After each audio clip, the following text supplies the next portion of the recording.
Okay, sige po. Tayo ay... Andiyan na po ba kayo sa Mateo 27?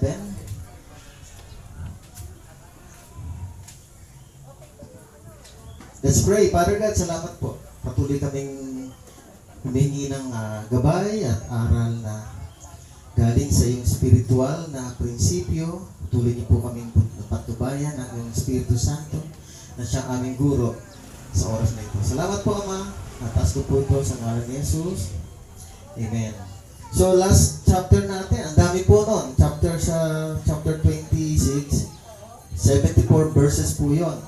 Ngayon, dinala na si Jesus sa tanggapan ng mga pari. Chapter 27 po, no? Sabi rito, kinaumagahan, nagpulong ang mga punong pari at mga pinuno. Okay? Pinuno ng bayan kung paano nilang maipapapatay si Jesus.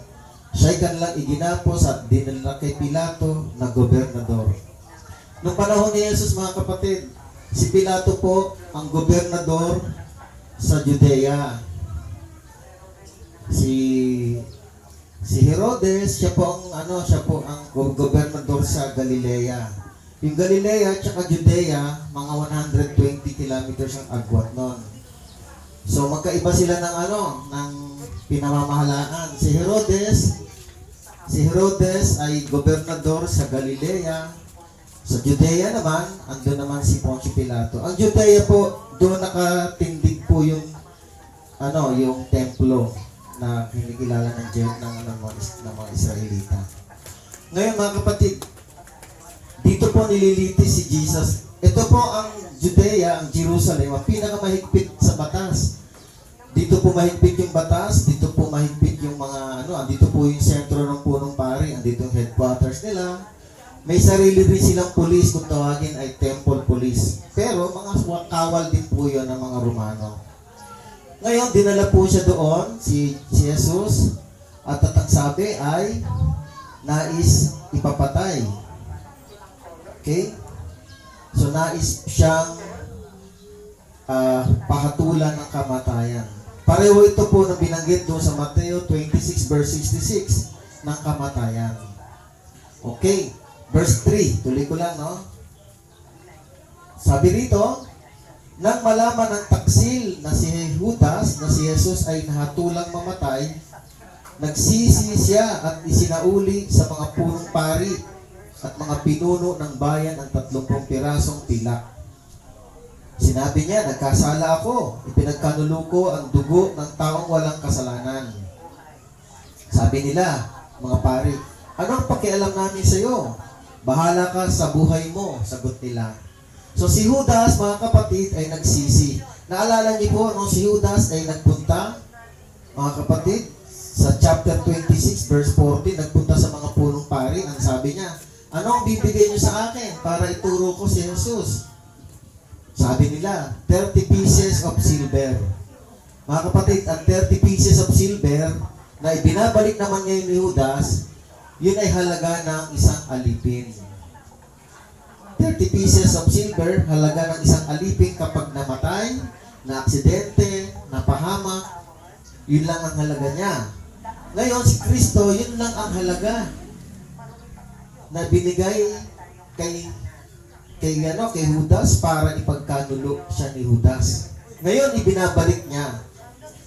Sabi ni Judas, nagsisisi siya, sabi rito, at isinauli sa mga punong pari ang mga 30 pirasong pilak.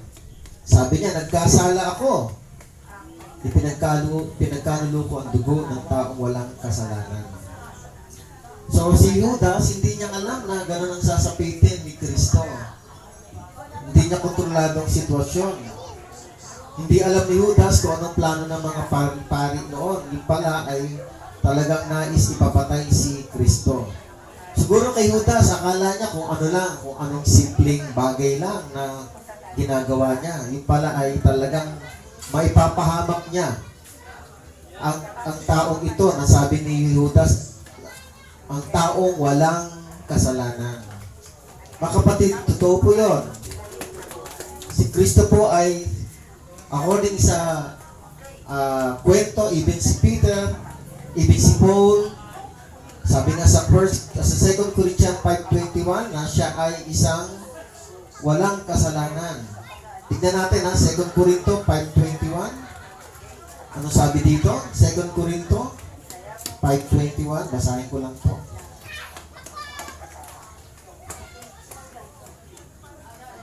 Ang sabi po dito ay hindi nagkasala si Kristo, ngunit alang-alang sa atin, siya'y itinuring na makasalanan upang sa pakikipag-isa natin sa Kanya ay maging matuwid tayo sa harap ng Diyos.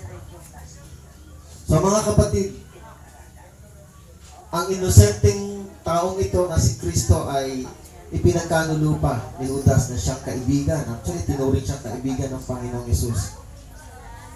Verse 5, tuloy ko lang. Andiyan na po ba kayo? Mateo 27? Okay. Verse 5, inihagis ni Judas sa loob ng templo ang 30 pirasong pilak at pagkaalis doon, siya'y nagbigti. Okay. So, mamaya may babasahin tayo isa pang details kung paano siya nagbigti. So, inihagis niya. Ayaw tanggapin. Pero inihagis niya. Dahil nagsisisi siya sa kanyang ginawa. Okay, verse 6. Pinulot ng mga punong pari ang mga pirasong pilak. Sinabi nila, labag sa kautusan na ilagay ang salaping ito sa kabang yaman ng templo. Sapagkat bayad ito sa buhay ng isang tao. Okay. So mga kapatid, kung titignan natin ang duties ng mga pare, sila yung tagapagtanggap ng inaalay na burnt offering, sin offering, inaalay na tupa, kambing. Sila yung nag-aalay para sa pagtubos ng kasalanan ng mga tao. Pero sa pagkakataong ito, iba. Sila yung dahilan ng pagkakamatay naman ni Jesus. Sila ang dahilan ng pagkakamatay naman ni Kristo. So, iba talaga ang nangyari dito. Verse 7, tuloy ko lang. Nagkaisa sila na ang salaping iyon ay ibili ng bukid ng isang mapapalayok upang gawing libingan ng mga dayuhan. Verse 8, mula noon hanggang ngayon, ang bukid na iyon ay tinatawag na bukid ng dugo. Actually, yung bukid na po yun ay mga kapatid, bukid po yun na kung tawagin ay yung gawaan ng mapapalayok. Ibig sabihin, yung bukid na yon, yung lupa ng bukid na yon, yun ay may quality. Yung lupa na yon na paggawa ng palayok. So ngayon, yung lupa na yon, doon siguro maraming clay, kung tawagin clay. Yung lupa na yon, maraming butas. Kasi hinuhukay nila. So yung lupa na yon, maraming butas. Kaya ang lupa na yon, naging libingan ng mga tao. Lalo na yung mga mahihirap. So ngayon, ang nangyari, bumili yung perang 30 pieces of silver, binili para sa mga lupa ng mga mamamatay para sa mga dayuhan sa loob ng Jerusalem. So wala silang paglalagyan ng pera. Ayaw nilang ibalik yung pera dahil sa kanila, marumi na po yung pera. Dahil yung pera na yun ay ginamit para pambayad sa isang mamamatay na tao. Yung pera na yon na galing sa kaban ng yaman ng templo ay hindi ginamit pang tubos, kundi ginamit para humatol ng buhay ng tao. Kaya ngayon, yung libingan na ito, yung bukid ng dugo na ito, naging permanenteng sementeryo ng mga tao na hentil ng mga panahon nun. So naging siya, nagkaroon siya ng lugar para doon ilibing yung mga dayuhan. Verse 9, tuloy ko lang. Sa gayon, natupad ang sinabi ni Propeta Jeremias. Kinuha nila ang 30 pirasong pilak, ang halagang katumbas niyon, ayon sa mga Israelita. Verse 10, at ginamit ito upang bilhin ang bukid ng isang magpapalayok ayon sa inuutos sa akin ng Panginoon. So yung propesiya, actually galing po ito kay hindi lang to kay Jeremias kay Jeremias, galing din ito kay Zacarias, kung ito nagkakamali. na ang mga propesiyang ito ay nangyari sa panahon ni Kristo. Tandaan po natin, marami pong mga propesiya sa Old Testament na tumutukoy kay Kristo upang ang mga tao noon paniwalaan yung pagdating ni Jesus. Upang ang mga tao noon paniwalaan na siya ang Mesiyas, na siya yung pinangako ng Diyos. Kaya marami pong kinukwento ang Bible tungkol sa mga propesiya na patungkol kay Jesus. Okay, verse 11. Si Jesus sa harap ni Pilato, verse 11. Iniharap si Jesus sa gobernador at siya'y tinanong nito, ikaw nga ba ang hari ng mga Hudyo? Sumagot si Jesus, ikaw na ang may sabi. Okay, sabi ni Jesus, ikaw na ang may sabi. Verse 12. Ngunit nang paratangan siya ng mga punong pari at ng mga pinuno ng bayan, hindi siya umimik. So pinaratangan si Jesus sa harap ni Poncio Pilato, pero hindi siya umimik. Verse 13, tuloy ko lang po. Kaya't sinabi sa kanya ni Pilato, hindi mo ba naririnig ang marami nilang paratang laban sa iyo? Verse 14, ngunit hindi pa rin siya umimik. Kaya't labis na nagtaka ang gobernador. Mga kapatid, hindi umiimik si Jesus. Nagtaka po yung gobernador. Bihira po mga kapatid na isang taong ini-interrogate, lalo na sa panahon ngayon, pag ini-interrogate ng pulis o sino man yung nanguhuli, madalas ang hinuhuli nangangatuwiran. Hindi ako yon, di ba? Wala akong kasalanan. Maraming sinasabi. Usually gano'n, di ba? Pero kay Kristo, tahimik lang siya. Kaya nga, nagtataka yung gobernador, si Poncio Pilato, dahil bilang isang gobernador, dinadala yung mga criminal din sa kanya para litisin, naiiba si Jesus. Walang imik, walang kibo si Jesus. Mga kapatid, nakalagay din yan sa propesiya ni Isaiah naman. Chapter 53, verse 7. Page 737. Pwede basahin ni Sister, 737. Ni Sister Joanne. 737, atras lang. Isaiah 53.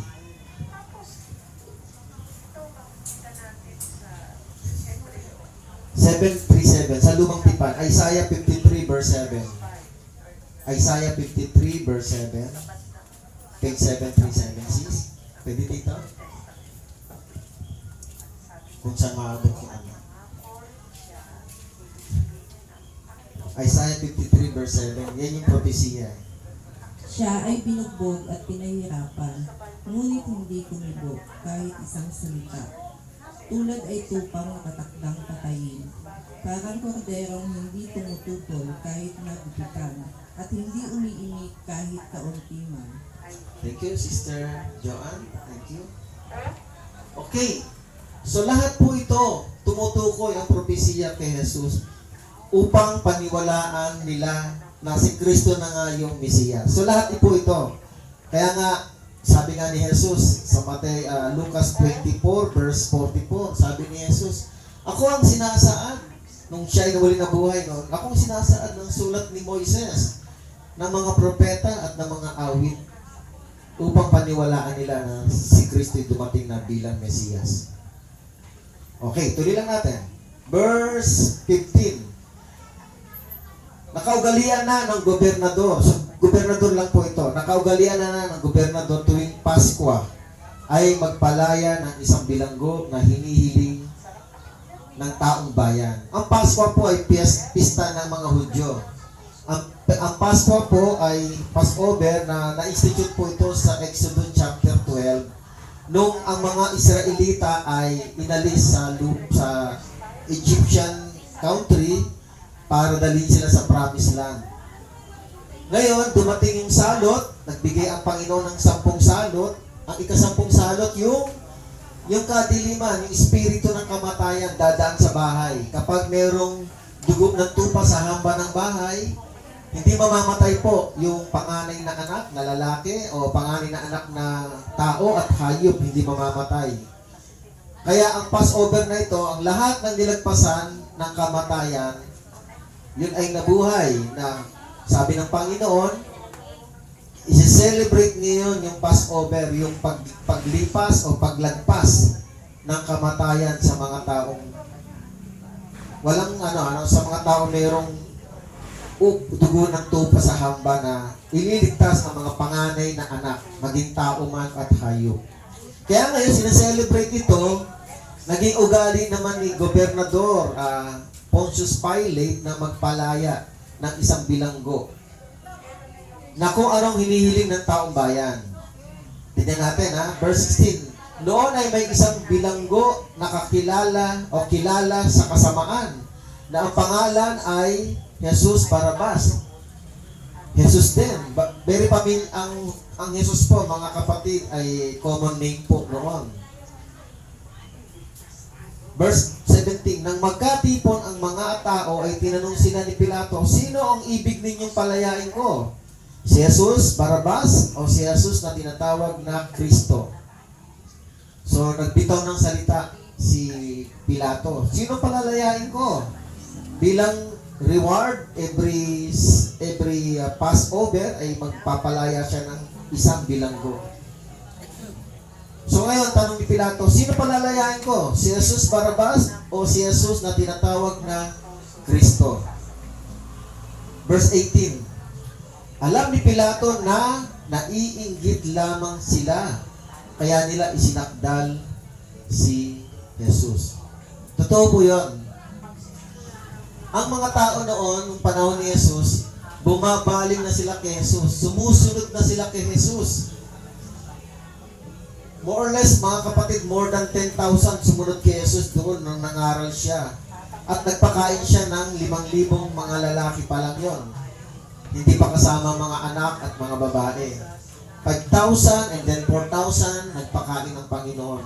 Bakit umaabot ang pagpapakain ng ganong karami ang Panginoon? Because very sensational si Jesus. Sinusundan siya kahit sa mga lugar na walang mabibilhan ng pagkain. And then, ang Panginoon ay nag-provide ng pagkain. Hindi ka basta-basta susundan ng tao para sundan ka ng 5,000 tao, lalaki pa lang. O kaya 4,000 tao, hindi ka masusundan ng taong iyon kung ikaw ay hindi kilala. Ngayon, dahil doon, nagselos po ang mga Pariseo at mga pari. Kaya nga alam ni Pilato. Si Pilato po, hindi po siya isinilang kahapon, kumbaga sa panahon ngayon alam niya po yung nararamdaman ng mga pari noon. Yung envy. Inggit. Magkaiba yung inggit sa selos? Magkaiba ba yan? Parang pareho.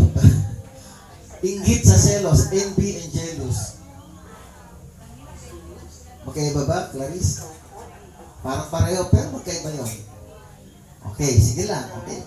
Pwedeng magkapatulad, no? Sabi ni Pilato, kaya nila pinapahamak si Jesus, sabi dito, no? Inggit, dahil naiinggit lamang sila, kaya lang sinakdal si Jesus. Okay, verse 19. Lapit na po tayo.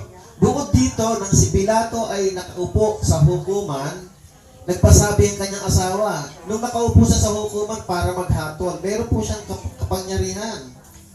Tandaan po natin si Poncio Pilato po ay gobernador, sugo siya ng Roma. Sugo siya ng Roma.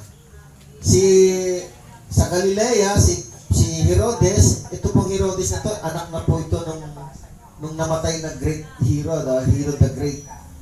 Malakas lang po ito sa emperor, kaya nakapwesto siya bilang gobernador sa Galilea.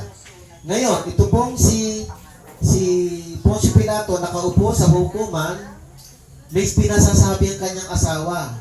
Anong sabi ng asawa niya?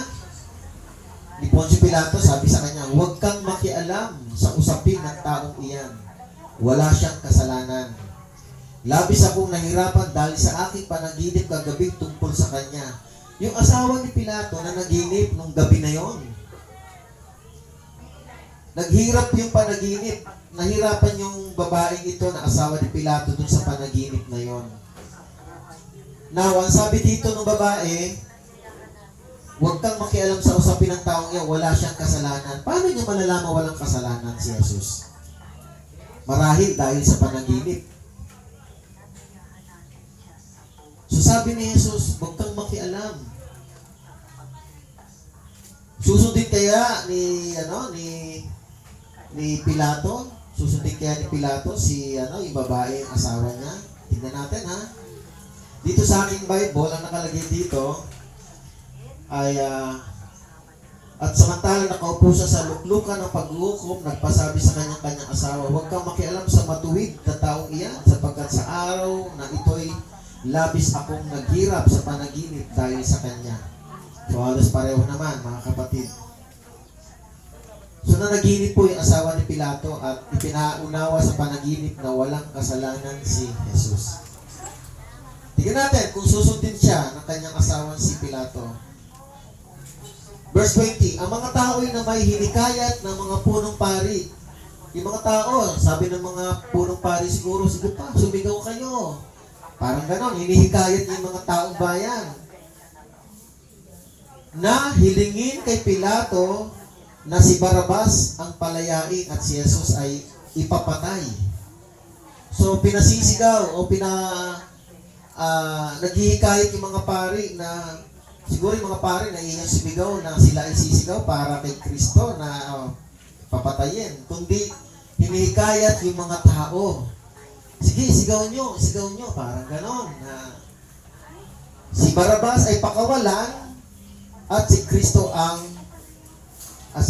ay, ano? Ano sa kalagay dyan sa inyo? Si Kristo ay, hello, habol siya.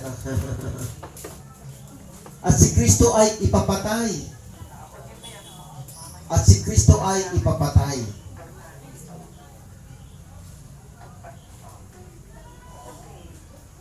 So sinagot lang ng mga tao yung tanong ni Herodes, ni Pilato, kasi sabi nila, sinong gusto niyong palayain ko? Si Kristong Barrabas o si Kristong Mesiyas? Tuloy ko lang. Verse 21. So palayain daw si Barrabas, si Kristo naman ay ipapatay. Ang sabi, ipapatay, hindi ipakulong ha. Okay, tuloy ko lang. Verse 21. Muli silang tinanong ng gobernador. Nagtanong ulit ang gobernador para sa pangalawang katanungan. Sino sa dalawa ang nais niyong palayain ko? Para i-confirm. Sumigaw sila, si Barrabas. Sigaw ng mga tao. Verse 22. Sinabi sa kanila ni Pilato, kung gayon, ano ang gagawin ko kay Jesus na tinatawag na Kristo? Actually, dapat pag sinabing kapalit, ano ba dapat gawin? Mga kapatid. Pag sinabing kapalit, ano dapat gawin? Si Barrabas, wala po siyang death sentence. Ang kanyang kaso ay hindi subject for death penalty. So dapat ang kapalit, ikukulong lang si Jesus, di ba? Kasi pinakulong lang naman eh. Pero ang ang isinisigaw ng mga tao, sinabi sa kanila ni Pilato, kung gayon, anong gagawin ko kay Jesus na tinatawag na Kristo? At sumagot ang lahat, ipako siya sa krus. Verse 23. Bakit? Malaking tanong. Nagtanong si Pilato, bakit? Ibig sabihin, mga kapatid, hindi nililitis ni Pilato si Kristo, basta na lamang siya nakikinig sa mga tao na ikulong, ipako, o kaya pakawalan si Barrabas. Hindi niya nililitis kung ano ba ang kasalanan ni Jesus, bakit nila dinala. Ngayon pa lang nagtataka si Pilato, kaya nga nagtanong siya, bakit? Alam niyo po mga kapatid, alam ni Pilato na kapag ipinako sa krus, capital punishment po yun, death penalty po yun. Kaya nga nagtanong siya, bakit? Anong nagawa niya masama? Kasi na-expect lang ni Pilato, ako naniniwala ko, na-expect lang ni Pilato, palit lang. Ikukulong lang din si Jesus, di ba? Kasi hindi naman ipapako sa krus Barrabas eh. Wala nakalagay na ipapako si Barrabas sa krus. Kung ipapako si Barrabas, Okay lang kapalit si Jesus, ipako din si Jesus kasi kapalit niya si Barabas na ipapako sa krus. Pero nakalagay dito, nakakulong lang si Barabas. Pero ang hinihingi ng mga pari ay kamatayan. Dapat nga ikulong lang. Kaya nga nagtanong si Pilato, bakit? Ano ang nagawa niyang masama? Tanong ni Pilato. Ngunit lalo pang lumakas ang kanyang sigawan, ipako siya sa krus. Hindi sinagot ng mga pari at mga tao kung anong kasalanan. Bakit po? Wala kasing kasalanan. Majority lang pag sumisigaw, para bang nagkakaisa sila na para bang kriminal si Jesus. Hindi inaalam ni Pilato anong ginawa. Ngunit lalo pa silang nagsigawan, ipako siya sa krus. Verse 24. Nang makita ni Pilato na wala siyang magagawa, siyempre, andun na, nagkakagulo ng mga tao. At malamang pa magkagulo, nagpakuha siya ng tubig at naghugas ng kamay sa harap ng mga tao. Pinakita niya sa mga tao ang paghuhugas niya ng kamay. Alam niyo po, yung paghugas ng kamay, ito po yung paglilinis na wala siyang kasalanan sa decision na gagawin niya. Sila ang humihiling nito. Okay. Wala akong pananagutan sa dugo, sabi ni Pilato, ng taong ito'y pananagutan ninyo. So mga kapatid, dumaan lang yung hustisya kay Pilato. Pero kung tutuusin, ang naghumatol talaga yung mga pari at yung mga tao para sa kaparusahan ng kamatayan ni Jesus.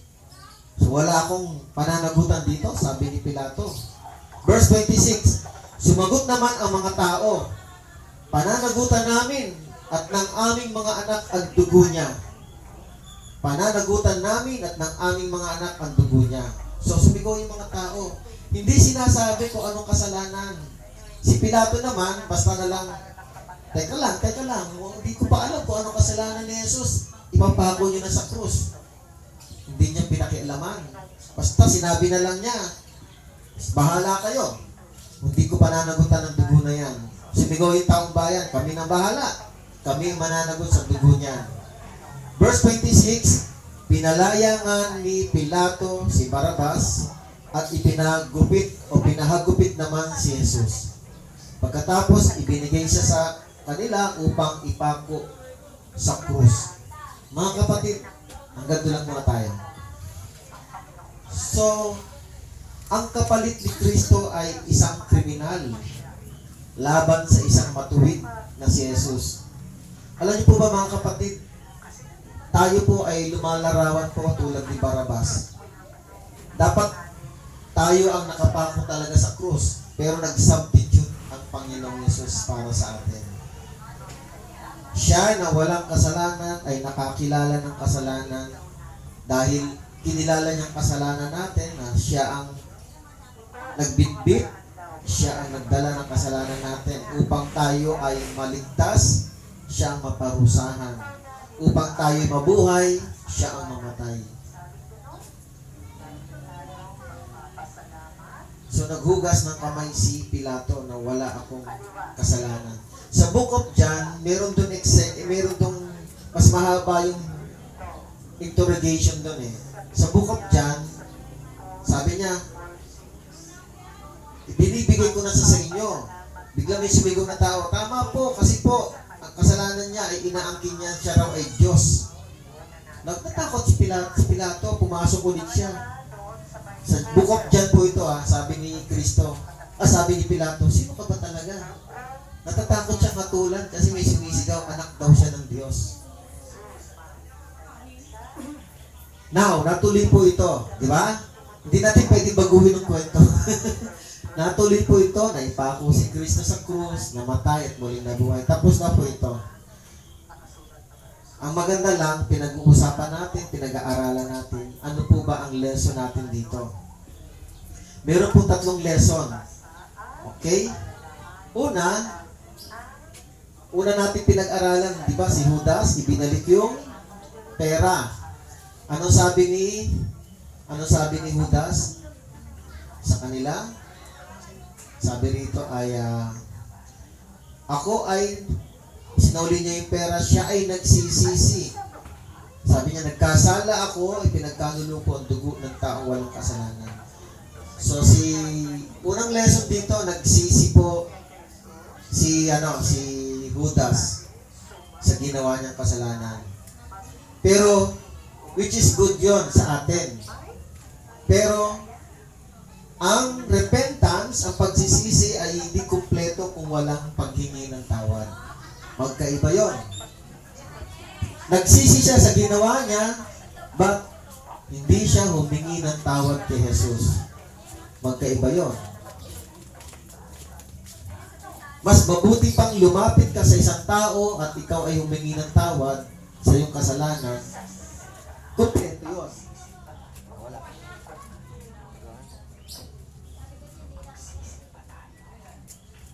Hello, okay.